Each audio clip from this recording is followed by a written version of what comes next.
지난주에 30장에서 다윗은 밑바닥까지 갔다가 올라오는 하나님의 도움으로 최고의 자리로 올려놓는 장면을 보았어요. 바닥에서 최고 위치에 올려주는 과정 가운데 다윗은 자신의 생각대로 삼았던 대가로 밑바닥을 경험했어요. 다윗은 결국은 그것은 밑바닥을 경험한 것은 자기 뜻과 자기 판단을 따라서 하나님의 뜻보다도 그렇게 갔기 때문에 그런 밑바닥을 하나님은 어떻게 보면 이것도 허락하신 것 같아요. 바닥을 경험하게끔 하시고 네가 한번 이때까지 내가 나의 뜻을 따라서 내가 살았는데 한번 너의 생각과 너의 뜻대로 한번 살아봐라. 그리고 하나님이 그 밑바닥을 한번 경험하게 하시고 근데 이 다윗은 잘 되는 것 같아서 처음에는요. 그 블레셋 땅에 갔을 때는 그렇지만 그 일들이 차근차근 계속 꼬여가는 것을 다윗을 그 경험했어요. 하나님 없이 그 다윗의 그 산 가운데 하나하나가 일이 될 것 같은데도 일이 막 꼬여가는 어떤 그런 경험하면서 결국 바닥까지 경험하고 그런 경험을 하고 하나님을 전적으로 의지함으로 다시 최정상의 자리로 올려주심을 보았어요. 지난주 말씀을 통해서 하나님을 의지하여 인도함을 받은 다윗은 많은 사람들에게 많은 전리품을 나누어 줄 만큼 큰 승리를 거두었던 사실을 지난주에 살펴보았어요. 그러나 오늘 우리가 읽은 31장에는 자기 뜻, 자기 생각을 따랐던 사울왕이 마지막 어떻게 타락한 사울왕의 그 몰락을 소개하고 있어요. 참 오늘 사울왕도 죽었지만 그 세 아들 요나단과 그 아들을 죽은 걸 보면서 참 요나단은 참 아깝다고 생각해. 나는 개인적으로 참 다윗보다 더 어떻게 보면 하나님의 중심적인 사람인데 그 부모 사울왕 아버지를 잘못 만나서 그 가문에서 결국 같이 그 집안이 나중에 그 아들 모디보셋이 다윗이 이렇게 거두어 드리지만 참 아까운 어떤 그런 장면이라는 거죠. 이 오늘 장면에서는 사울은 블레셋에서 세 아들과 함께 비참한 최후를 맞이하는 장면이 묘사되어 있어요. 오늘 이로써 망령된 제사를 드림으로써 예언자 사무엘로부터 멸망을 예고받은 이후 두 차례 더 예고됨을 봅니다. 육적인 인간이 얼마나 하나님 앞에 무릎 꿇는 것이 또한 순종하는 것이 얼마나 힘든지를 사울왕을 통해서 우리는 많이 봐왔어요. 육적인 그 사울왕을 통해서.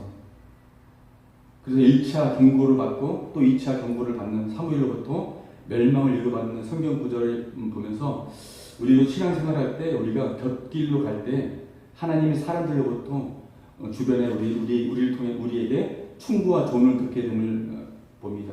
이럴 때 가던 발걸음을 우리는 멈춰야 돼요. 다윗처럼 하나님의 뜻을 묻는 지혜로운 자가 되시길 바랍니다. 하나님 우리가 어려움을 닥쳤을 때 사울처럼 자기 어떻게든 자기 생각대로 그걸 돌파하려고 나가려고 자기 인간적인 생각을 다 끄집어 와가지고 그렇게 가는 것이 아니라 그럴 때는 무릎을 꿇는 수밖에 없어요. 하나님께 무릎을 꿇는 거. 그때는 길이 안 보일 때는 무조건 우리가 무릎을 꿇는 그 연습을 해야 된다는 거죠. 하나님 어떻게 보면 우리 인생에서 그런 훈련을 시키고 있는 거예요. 신앙 훈련이라는 것은 바로 그거예요. 네 생각대로 살다가 막혔을 때 어떻게든 내 생각대로 끌고 가려고 할 때 그것이 아니라 그럴 때는 무릎을 꿇어야 된다는 거죠. 막혔을 때. 저도 아까 아침에 처제 데려다주고 앉아가지고 저 하준이 쪽에 앉아가지고 하는데 참 마음이 무겁더라고요. 그 상황 가운데 보면서 어제 저 책을 읽어서 그런가 더 무겁더라고요. 그 개척기에 대한 그 목사님 페이스북에서 목사님이 그 책을 내셨다고 해서 10분을 추첨한다고 해가지고 내가 얼른 글 써가지고 당첨이 됐어요. 그래가지고 책을 3분을 받아가지고 목사님이 개척에 대해서 이제 잘 써놨는데 그 개척을 보니까 너무 그 개척에 대해서 너무 나는 이제 알고 있었어요. 이제 언니는 막 그냥 무분되게 막 그냥 저절적으로 막 밀고 나가는 어떤 개척이 있었지만 나는 개척이 얼마나 힘든다는 것을 초대교회 때 너무 알기 때문에 현실에 가면은 힘들다는 걸 알고 있으면서도 그렇게 이제 시간이 가고 있지만 그 개척을 하신 목사님의 그 책을 읽으면서 너무 마음이 무거웠어요.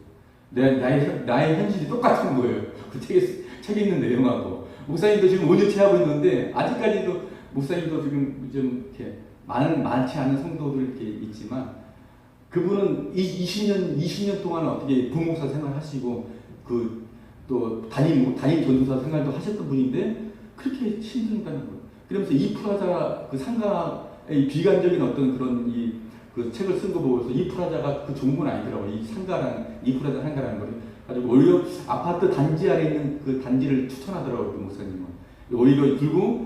오히려 최고 악조건에 지금 있는 거예요. 그 저층도 아니고 5층, 4층 되면 누가 아예 거들떠보지도 않는다는 거예요. 그 예화로 이런 표현을 했더라고요. 히말라야 산을 올라가는 거하고 똑같다고. 초신자가 이 교회에 온다는 것은 이프라자 상가에 그것도 4층, 5층 막 그 높은데 엘리베이터 타고 가야 되는 것은 히말라야 산을 올라가는 거 등반하고 똑같다는 거 그렇게 표현했더라고요. 그렇게 사람들이 안 온다는 거예요. 사람들은 신호등 하나만 건너도 이 초신자들은 안 온다는 거예요. 안 온다는 거예요. 그래서 절망적인 했는데 특별한 은사가 있어야 된다는 거예요. 그런 사람들을 끌어모으려면 은사가 있지 않은 이상은 그렇게 오지 않는다. 그래서 하나님 나에게도 은사도 있지 않고 참 그렇다고 막 이렇게 우리 예나를 통해서 이렇게 지금 이렇게 받고 있지만 너무 막막한. 그래서 내 마음에 재정에 대해서 막 그걸 할 때 내 마음에 내가 목회를 해야 되는 건가 아니면 나에 또 나가서 이렇게 해야 되는 건가 너무 그 길이 답답하더라고요. 길에서. 그러면서도 하나 앞에 길이 딱 막혀있다는 길밖에 내 마음에는 없더라고요. 내 상황이. 그럴 때는 어떻게 해야 되는 건가 다시 갑자기 생각나더라고요. 그렇구나. 하나님께 기도하며 나가는 것밖에 없구나. 이런 상황에서는. 근데 절망적인 앞에 보이지 않는 그 길 가운데 무릎을 꿇는 밖에 없구나. 절망적인. 가슴은 인간적인 생각을 통해서는 내가 이렇게 고심하고 저렇게 하고 이걸 또 알아보고 저걸 또 알아보고 하지만 그 마음은 그렇게 하면 안 되는구나. 그러면서 일단은 하나님이 어떻게 인도하심을 바라면서 무릎을 꿇고 하나님께 기도해야 되는구나. 하나님이 이런 상황을 모르실 걸 다 알고 계시는 하나님께서 나의 모든 것을 다 그러면서 지금 훈련 과정을 지금 겪고 있는 나에 보면서 이것도 어떻게 보면 하나님의 과정이구나. 훈련의 과정. 하나님만 보는 다윗이 10여 년 넘게 그 하나님만 바라보는 과정을 통해 했던 것처럼 다윗이 받은 훈련은 다른 거 없어요. 하나님을 바라보는 훈련은 따로 없어요. 지금 결국은 중간에 하나님을 바라보는 다윗이 자기 생각을 따라 결국은 밑바닥을 경험했던 거예요. 그러면서 다시 경험했던 다윗이 다시 하나님을 바라봄을 통해서 다시 회복되는 그거거든요. 그러면서 오늘 몰락의 길을 갔던 사울은 끝까지 자기 하나님을 안 바라보고 자기 길을 갔던 사울의 모습. 우리가 그런 모습이 많이 있어요. 우리 마음 가운데. 사울과 같은. 나의 생각과 내 뜻대로 고지고지대로 다 밀고 가는 어떤 하나님의 뜻보다도. 일단은 하나님의 뜻을 어떻게 보면 내 뜻 위에 두는 게 아니라 내 뜻 아래에 두고 내 뜻을 앞세워 놓고 하나님 이렇게 이뤄주셔야 돼요. 이뤄주셔야 돼요. 이런 막 어거지 아니냐 그런 기도를 많이 하는데 그것은 잘못됐다는 거죠. 그런 기도는. 일단은 상황 가운데 막혀있을 때는 하나님 앞에 무릎을 꿇는 그런 연습이 필요하다는 거죠. 다윗처럼 발걸음을 멈추고 하나님의 뜻을 묻는 지혜로운 자가 되시길 바랍니다. 사울은 사무엘이 멸망에 대해 예고할 때 그때부터 하나님께 순종하는 훈련을 했어요. 사울은. 그러나 안타깝게도 사울은 자기 생각대로 죽는 순간까지도 자기 뜻대로 살았어요. 참 안타까워요. 결국 지금 우리가 읽는 31장 사울이 죽임을 당하고 그 아들 3명까지 같은 전쟁터에서 죽임을 당하는 비참한 최후를 맞이함을 보게 됩니다. 이로써 하나님의 말씀이 최종적으로 성취되는 것을 보게 됩니다. 사울의 죽음과 몰락은 이스라엘을 구원하고 번영시킬 수 있는 것이 백성들이 요구했던 왕정 체제나 사울 왕처럼 외모가 출중한 인물이 아니라 어떠한 행편에서든지 여호와께 순종하는지 여부에 달려 있다는 거예요. 하나님께서 이스라엘 가운데 이루시길 원했던 것은 인간의 뜻대로 움직이는 왕이 아니에요. 하나님께서는 왕정 체제가 아니고 신정 체제를 하나님은 원하셨어요. 이스라엘 하나님께서 순종하여 하나님 뜻대로 움직이는 왕을 하나님께서는 원하셨다는 거죠. 우리 인간적으로 우리 개인적인 사람 똑같아요. 우리 개인적으로 비춰봐도 하나님 우리가 하나님께 순종하는 사람 순종하는 그 우리를 원하시지 나의 뜻대로 살아가는 거 하나님 원하시지 않는다는 거죠. 하나님은 우리 행위를 보시기도 하지만 본질적인 마음 속마음을 더 중하게 보신다는 거죠. 우리 생각. 겉으로는 순종하는 것 같아 보여도 속으로는 순종하지 않는 것을 빗대어서 사무엘이 순종이 제사보다 낫다고 말씀하시는 것이에요. 하나님이 지금도 하나님 마음에 합한 자를 찾고 있다는 거죠. 우리도 지금도 찾고 계시고 그런 자를 또 하나님이 들어 쓰시고요. 내가 그 사람 되시기를 이 시간 축원합니다. 하나님께서는 사울이 타락하여서 하나님을 떠난 정치를 하는 중에 하나님이 이미 마음에 합한 자를 다윗을 예비하셨고 이스라엘의 주권자로 훈련시키셨음을 보게 됩니다. 훈련이 없이는 하나님의 쓰임받지 받을 수 없어요. 훈련이 없이는. 우리 삶 속에도 크고 작은 훈련이 나를 흔들게 할 수 있어요. 어떻게 보면 훈련이 개인적인 다 어떻게 보면 훈련이 있어요. 그것을 내가 훈련인지 아닌지는 내가 영적으로 깨어있으면 그걸 느낄 수 있는데 깨어있지 못하면 그것은 훈련인지 아니면 고난인지 이것을 모르고 그냥 지나간다는 거죠. 아, 좀 힘들다. 왜 이렇게 힘들까 내 삶은. 이렇게 느끼고 간다는 거죠. 이것이 어떠한 상황에도 흔들리지 않는 나의 믿음이라는 것이죠. 이 믿음의 훈련이 나를 흔들면 같이 흔들리시기 바랍니다. 나를 흔들 때 같이 흔들리시기 바랍니다. 내가 살아있으면 흔들 때 안 흔들리려고 막 힘쓰고 막 이런 게 있다는 거죠. 이것이 힘든 훈련이 될 수 있어요. 내가 막 힘을 쓰면 내가 살아있으면 하나님이 흔드실 때는 같이 흔들려야 돼요. 하나님 이쪽으로 왼쪽으로 오른쪽으로 흔들면 같이 흔들려야지 내가 살아있으면 아니에요. 하나님 이것은 잘못된 것 같아요. 내 생각은 이거예요. 막 이러면서 막 이렇게 하면은 이것이 힘든 훈련이 된다는 거죠. 더 고난이 길어지고 어떤 형편에서도 순종하는 참 믿음의 사람이 되시길 축원합니다. 오늘 1장부터 6절까지 길과 전투 패배를 보겠습니다. 블레셋과의 이전 싸움은 골짜기 사이에서 두고 주로 산악지에서 싸움했어요.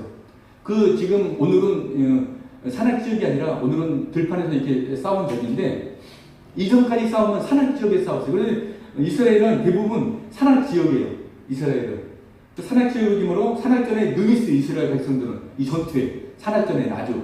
그래서 그 때문에 블레셋과의 전쟁에서 계속 이길 수 있었던 거죠. 여기 보면 블레셋은 이 마병들이 이 전차가 많았어요. 전차가. 근데 처음에 사무엘상에 보면 처음에 사울이 두 번째 전쟁에 보면은 전차만 3만 마병이 3만이라고 3만. 근데 산악 지역에서 능했던 이스라엘 백성들은 산에 가서는 그 마병이 아무 쓸모가 없다는 거죠. 그래서 하나님의 도우심도 있었지만 그래서 날마다 승리를 했는데 이러한 전략에 대해서 잘 알고 있었던 블레셋은 이번에는 전술을 바뀌어 버렸어요. 전술. 자신들이 막강한 전차를 이용해서 평지에서 전투를 벌였다는 거예요. 전술이 어떠하든지 하나님이 함께 하시면 항상 하나님은 승리케 하셨어요. 이스라엘 가운데. 전술이 어떠하든지. 그런데 하나님이 이 전투에는 함께 하지 않으셨어요. 하나님. 아예 처음부터 하나님은 사울에게 아주 조금의 별미도 조금의 힌트도 안 주셨어요. 피할 기회를 하나도 안 주셨어요.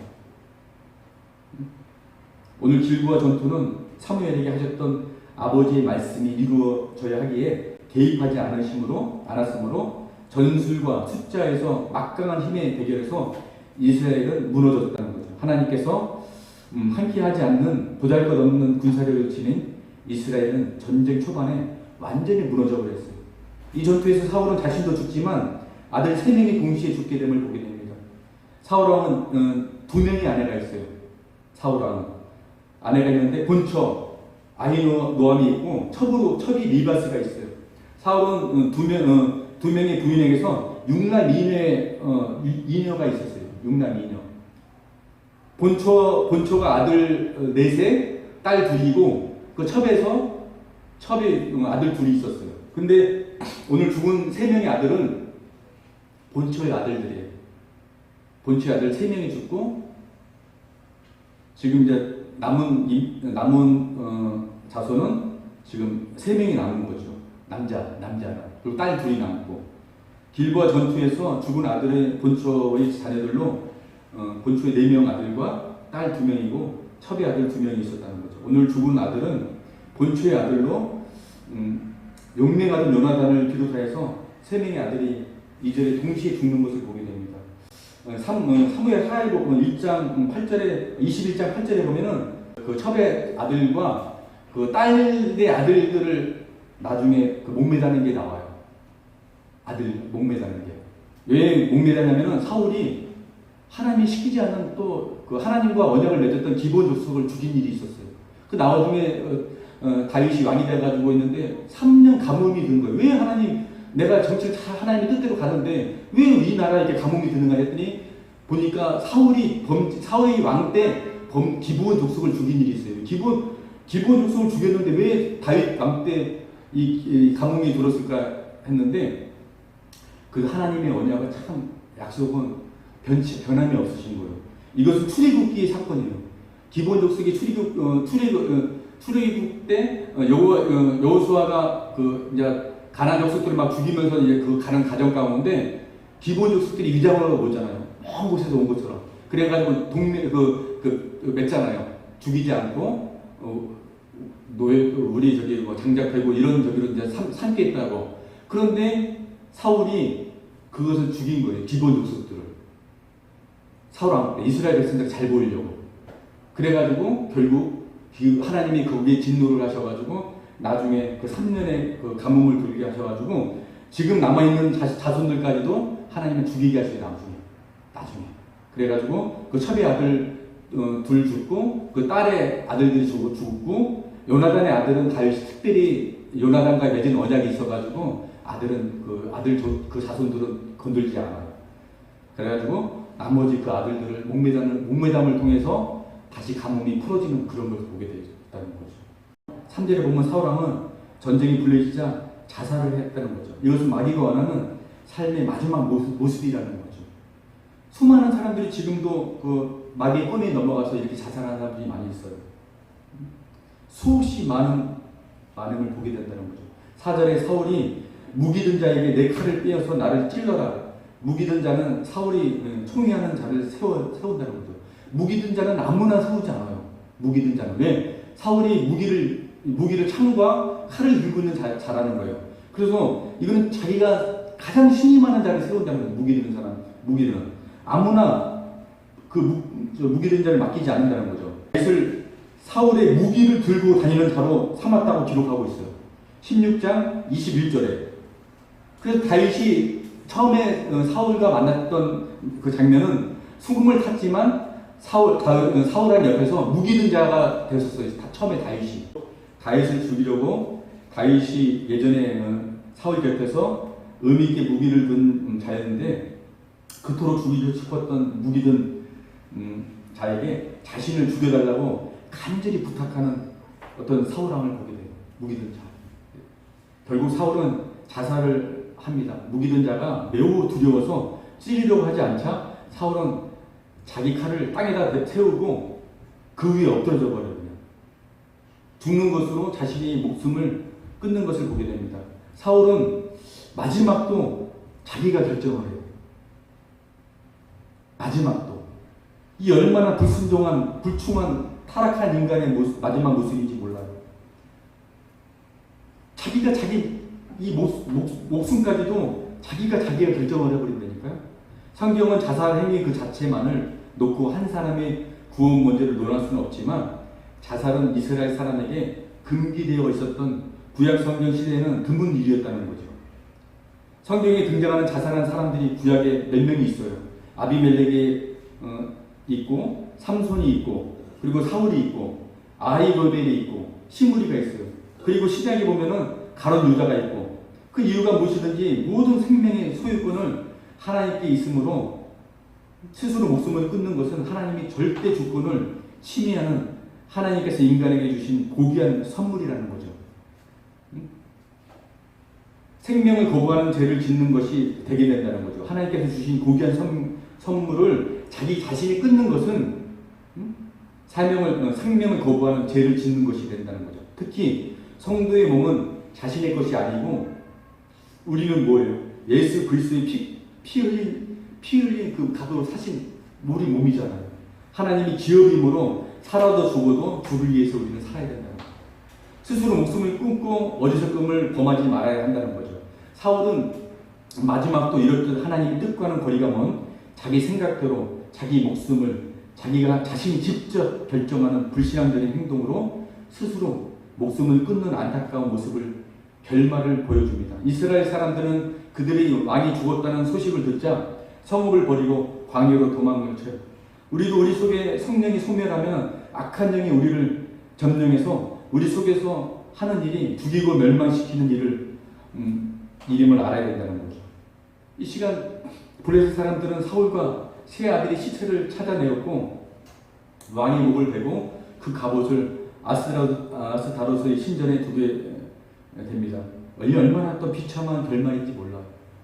갑옷을 그들이 신전에 둔 것은 사울의 적의 공격에서 지켜주던 갑옷을 아무 쓸모없는 것으로 만들어 그를 죽게 한 것이 블레셋 사람들이 섬기는 아스다로 신임을 상징적으로 나타내기 위한 어떤 행위였다는 거죠. 행위.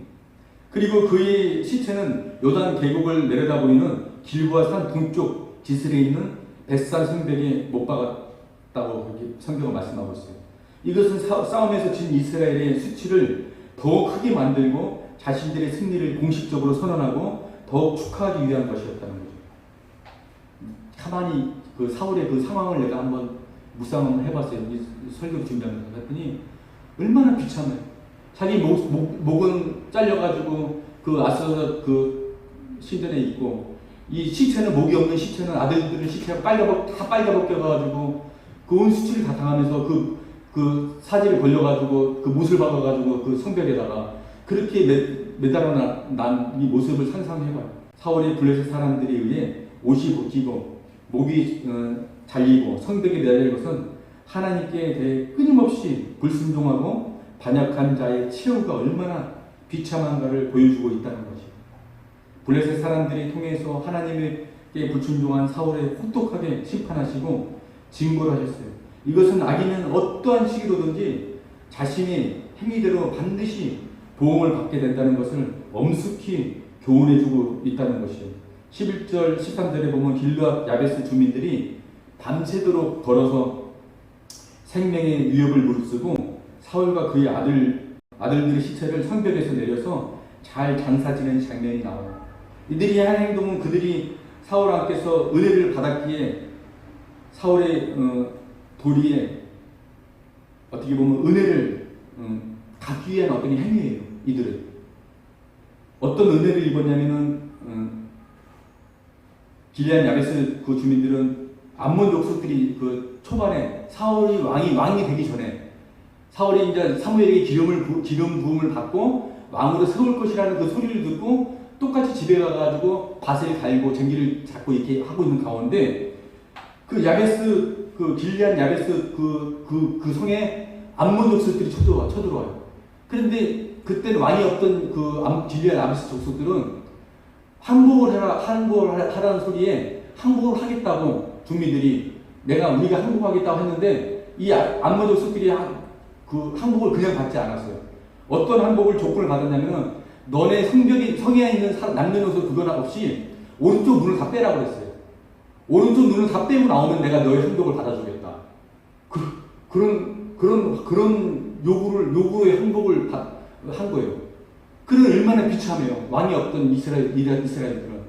이 소리를 사울이 귀에 들어갔어요. 이게 사울이 갑자기 하나님의 영이 충만하게 채워져가지고 자기가 잡고 있던 쟁기를 갈던 그 소를 다 잘라버려요. 12토막을 내버려요. 12토막을 내가지고 이스라엘 그 12지파에 다 보내요.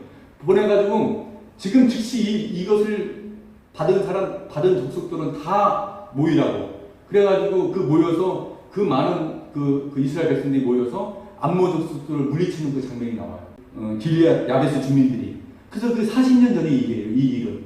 그래서 그 은혜를 갖기 위해서 목숨을 걸고 밤에 그 성벽에 가가지고 사울 왕이 그 시체를 내리고 아들들의 시체를 내려서 잘 장사 지내게 됐다는 어떤 그런 내용이에요. 우리는 사울의 비극적인 중발을 통해서 사울의 가문이 비참한 결말을 맞는 것은 여호와의 말씀을 지키지 않고 여호와께 물어보려고 하지 않았기 때문이에요. 결국 순종하지 않으므로 이런 최후를 맞음을 통해서 하나님께 순종해야 됨을 우리는 다시 한번 이 성경을 통해서 우리는 깨닫기 바랍니다. 역대상 10장 13절 14절에 보면 사울이 이렇게 죽은 것은 그가 여호와께 대적하여 범죄했기 때문이라고 그랬어요. 대적하여 범죄. 그래서 내가 대적하여 갑자기 이 말씀이 딱 걸리더라고. 대적하여. 사울이 대적하여. 대적이라는 게 뭘까? 한번 생각했는데 묵상을 해봤어요. 그랬더니 결국은 자기 생각, 하나님의 그 뜻보다도 자기 생각과 자기 뜻을 여호와의 뜻과 대립이 될 때 이것이 대적한 거구나. 그래서 이것이 범죄했다는 거예요. 그렇기 때문에 최후에 맞이했다는 거죠. 사울은 여호와의 말씀을 지키지 않고 오히려 점쟁이를 찾아 물어보았고 14절 여호와께는 물어보려고 하지 않았다고. 그래가지고 죽임을 당했다고. 그래서 여호와께서는 그를 죽게 하셨고 그의 나라를 이새의 아들 다윗에게 넘겨주셨다고 역대상에는 그렇게 기록하고 있어요. 역대상에 자기 뜻과 자기 생각에 얼마나 하나님의 대적하는 그 행위인가를 우리는 다시 한번 사울을 통해서 보게 됐다는 거죠. 사무엘상 마지막 우리 31장을 보면서 왜 사무엘상에서는 사울과 다윗을 이렇게 대립을 자꾸 놓으면서 어떤 사울의 그 모습과 다윗의 모습을 비춰가면서 서로 이런 걸 썼을까, 기록을 했을까? 그걸 보면서 하나님의 뜻을 따라가는 사람과 하나님의 뜻을 거역하는 사람을 어떻게 보면 부각시키고 어떻게 보면 그 결말이 어떤가를 나타내기 위해서 이렇게 교훈적으로 얘기해서 이 저자는 이렇게 쓰지 않았을까. 하나님의 뜻을 떠난 인간의 어떤 최후 사무엘상은 그런 결말이 어떤가를 우리가 보여주고 또 자기 생각을 했던 다윗이 또 하나님의 그 뜻을 결국은 순종했던 다윗이 어떤 결말을 맞이했는가를 보면서 우리가 다시 한번 우리 신앙 가운데 우리 개인적인 신앙 가운데 이걸 비춰봤을 때 우리가 내 생각으로 사는 것이 얼마나 위험한가를 우리는 절실히 한번 우리 말씀을 통해서 한번 다짐하고 우리가 깨달았으면 좋겠습니다. 그래서 우리가 오늘 말씀을 생각하시면서 우리가 한번 합심으로 기도했으면 좋겠습니다. 하나님, 그동안 내가 얼마나 내 뜻과 하나님을 대립하면서 우리가 살았는지 모릅니다. 이 시간 내가 혹시 내 뜻이 살아서 하나님의 그 세밀한 음성을 들을지도 막혔고 오직 나의 생각만 쫓아 살았던 것이 있다면 이 시간 회개하오니 하나님 용서해 주시고 온전히 하나님의 뜻만 쫓겠다고 이 시간 간절히 다짐하면서 우리가 그렇게 기도했으면 좋겠습니다. 주의 삼창하심으로 우리 기도하며 주님 앞에 나가겠습니다.